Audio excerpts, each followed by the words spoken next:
Hello guys, muli magandang oras sa inyong lahat. Ngayon naman ang pag-uusapan natin ay itong 1 piso na bagong lipunan series. Ito guys, panoorin natin.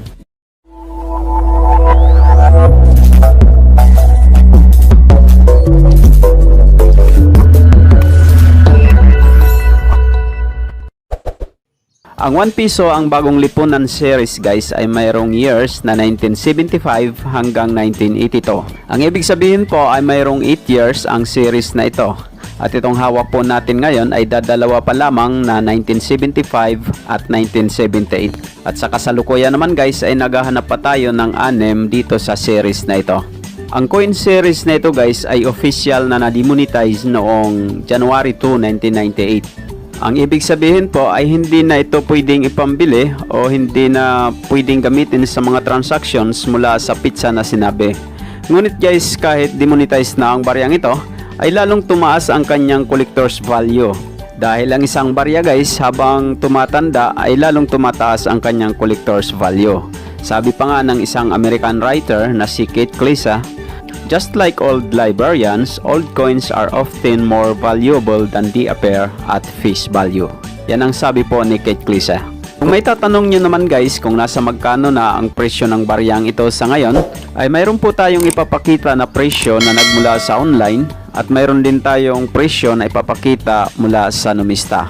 Itong nakikita natin ngayon guys ay isang figure na nagmula sa isang popular na online selling platform. At itong isa naman ay nagmula ito sa numista. Kaya guys, kung mayroon kayong hawak na mga old coins na katulad ng mga ito, ay huwag nyo pong baliwalain. Mataas na po ang collector's value ng mga old coins ngayon. Kung itatanong nyo naman guys kung paano magbenta ng mga ganitong coins, ay napakadali na po sa panahon ngayon. Meron lang tayong cellphone at mayroon tayong contact sa ating pinagbibintahan, ay magkakaroon na po tayo ng magandang transaksyon. Kaya guys, kung mayroon kayong mga hawak na mga coins na alam nyo na pasok sa mga hinahanap ni Coin Collector TV, ay pwede po kayong mag-share ng inyong picture o video ng inyong coins sa Coin Collector TV Facebook page. At yan po ay makikita ng iba pang mga coin collectors na nagpa-follow sa ating Facebook page na maaaring magka-interest din sa iyong coins. At para lalong maging mabilis ang transaction guys, ay magbigay na rin kayo ng iyong presyo kung nasa magkano nyo ibinibenta ang inyong barya.